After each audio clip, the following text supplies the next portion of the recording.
Our movie kicks off with David, a powerhouse in the music production world, a true kingmaker known for discovering raw talent. We catch David in the middle of a high-stakes call. We learn he just did something wild. He sold off most of his company's stock. But here's the twist. Now he wants to buy it all back and then some. His goal? To grab the controlling interest in the company. It's clear David is cooking up a massive new plan. When his wife Pam asks what's going on, he's totally secretive. He even asks her to hold off on their usual charity donations for the year, telling her he needs to keep their cash liquid. Pam instantly knows what this means. Her husband is gearing up for a huge new investment. Their conversation is cut short by their son, Troy, who's heading to basketball practice. David offers him a ride. In the car, Troy asks his dad if they can listen to an artist named Sola. David smirks, "Are we listening because she's good or because you have a crush?" Troy just smiles and says, "Both." David, always the producer, tells him to set up a meeting so she can come to the house and sing for him.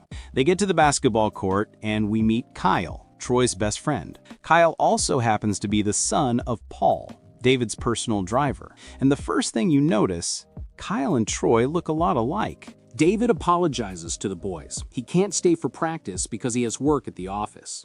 Back at his company, he bumps into an aspiring singer.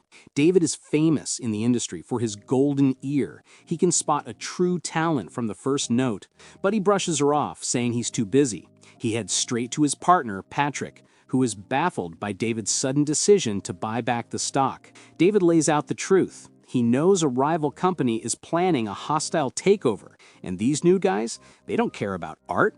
David is convinced they'll fire all the artists and replace them with artificial intelligence.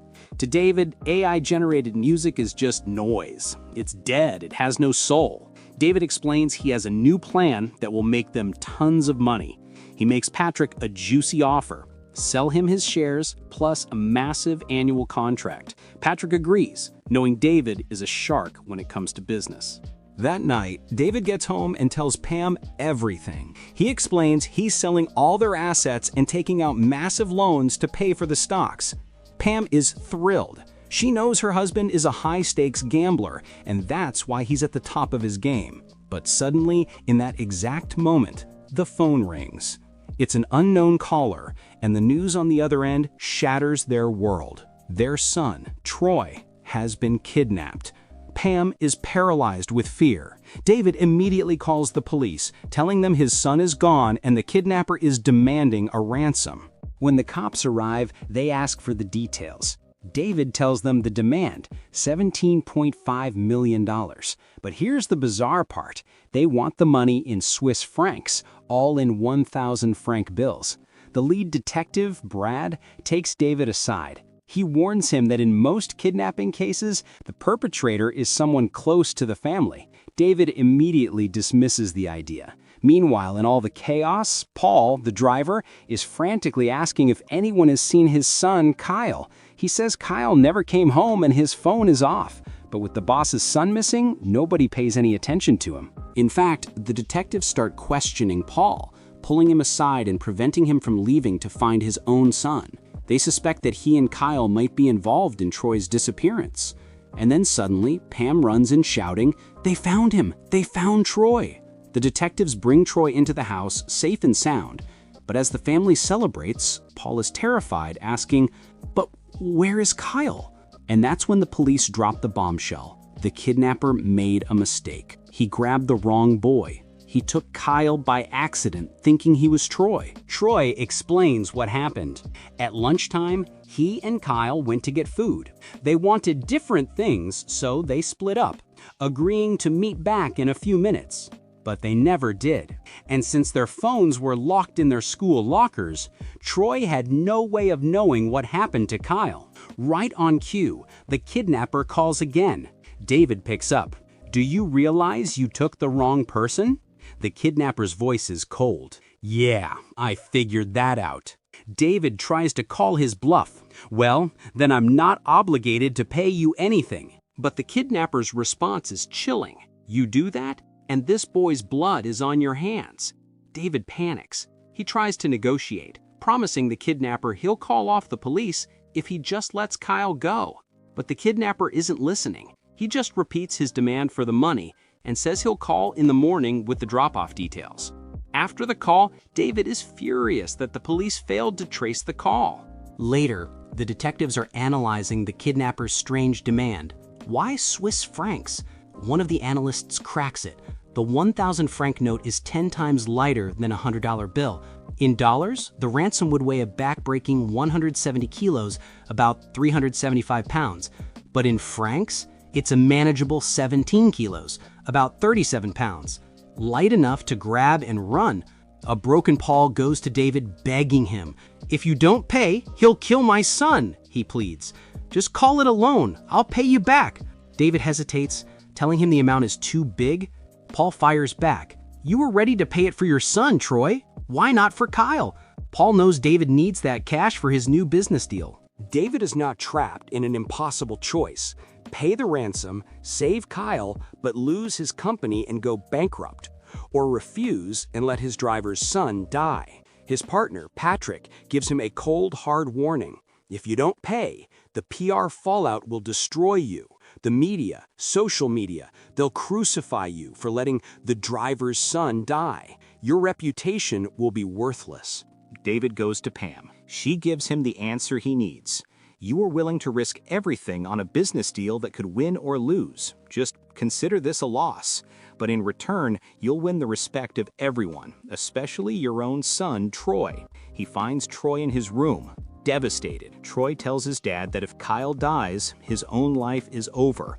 I can never go back to school. Everyone will blame me. They already are. Social media is calling me selfish, asking what happens if we don't pay and Kyle dies. The weight of it all crushes David. The next day, David takes his family to Paul's house. He tells Paul, "I'm paying the ransom." Paul breaks down, hugging David and his family in relief. As this happens, we cut to Kyle, bound and terrified, shivering in an empty bathtub in the kidnapper's hideout. David gets the cash ready. The kidnapper calls with the instructions. Put all the money in a duffel bag and get on the train. Then he adds one more twisted request. "I also want Pam's bracelet, the one she always wears in the media." David is disgusted, telling him it was a wedding gift. The kidnapper doesn't care. Pam takes off the bracelet without a word. David puts it in the bag, right on top of a GPS tracker the police planted inside. The drop is on. The train station is swarming with undercover cops. David and two detectives get on the train, but it's total chaos. It's the day of a major basketball game and the train is packed with rowdy fans. It's also the day of the Puerto Rican Day Parade. In the middle of this madness, the kidnapper calls David's cell. "Move to the space between the train cars. Now," David does. "Now, drop the bag." But just as he's about to, a fan pulls the emergency brake. The train screeches, David stumbles, the bag falls, and a member of the gang grabs it. The bag is passed from one gang member to another, weaving through the parade on motorcycles. The police try to follow the tracker, but in the chaos of the city, the signal is passed off too many times. Finally, the tracker signal goes dark. The cops manage to tackle one guy holding the bag, but when they rip it open, it's empty. Later, we see Kyle sitting alone on a swing set in a park. He's been released, but he's bruised and traumatized. David gets the news that Kyle is back. Troy tells his dad he's now a hero on social media for paying the ransom. At the hospital, the police question Kyle, desperate for any detail. He tells them he doesn't remember much, except for one thing. There was a song. It just kept playing over and over, a song I've never heard before. The clue seems useless to the cops, but David's problems are just beginning. The investor, Gabi, shows up. He tells David that while the investors admire his heroic gesture, the money he spent wasn't his to give. That money was for the acquisition. The deal is off. They give him 2 weeks to return all the money or they're charging him with fraud and embezzlement. David is facing prison and total financial ruin. A defeated David is walking the street, headphones on, trying to escape. And then he hears it, faintly from a passing car. It's the song, the one Kyle mentioned. He runs to find Kyle. "Is this it?" he asks, playing the track. Kyle's eyes go wide. "That's it! That's the song!" David finds out the track is by an unknown rapper named Felon, and as David listens closely, the blood drains from his face. He recognizes the voice. The rapper's voice is the same exact voice as the kidnapper. David races to the police, but they dismiss his theory. Fed up, David decides to handle this himself. He takes Paul and drives to the rapper's address. He's met at the door by Felon's wife, who recognizes the famous producer immediately. She lets him in, gushing that her husband is his biggest fan, so much so he named their son David after him. She says Felon was always waiting for David to discover him. Playing along, David says, "That's why I'm here." He gets the address of Felon's recording studio and heads straight there. He bursts in, pulls a gun, and finds Felon in the booth. He orders the sound engineer to leave. Felon sees David and is starstruck. "I've dreamed of this moment," he says. "I tried so hard to meet you, to get you to listen to my tracks, but I could never get past security." And the truth comes out. Felon orchestrated the entire kidnapping just to get David's attention. And, of course, to use the money to build a massive studio. David tells him, "You actually have talent. You could have been a star.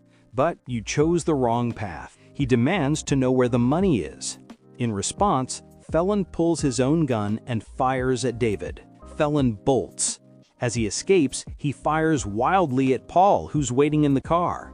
The glass shatters, injuring Paul's eyes. David ignores Paul's injury and chases Felon into the subway. The chase ends with a brutal fight on top of a moving subway car. David finally gets the upper hand, beats Felon, and forces him to reveal the location of the money. It turns out the cash was hidden under his bed at home the whole time. Sometime later, we see David and his family visiting Paul in the hospital, checking on his recovery. Meanwhile, Felon is awaiting sentencing. He decides to plead guilty, but first he requests one last meeting with David. In the meeting room, Felon is arrogant. He tells David the plan worked. "I'm famous now, every record label wants to sign me, but I'll sign with you, David. We can both get rich off this."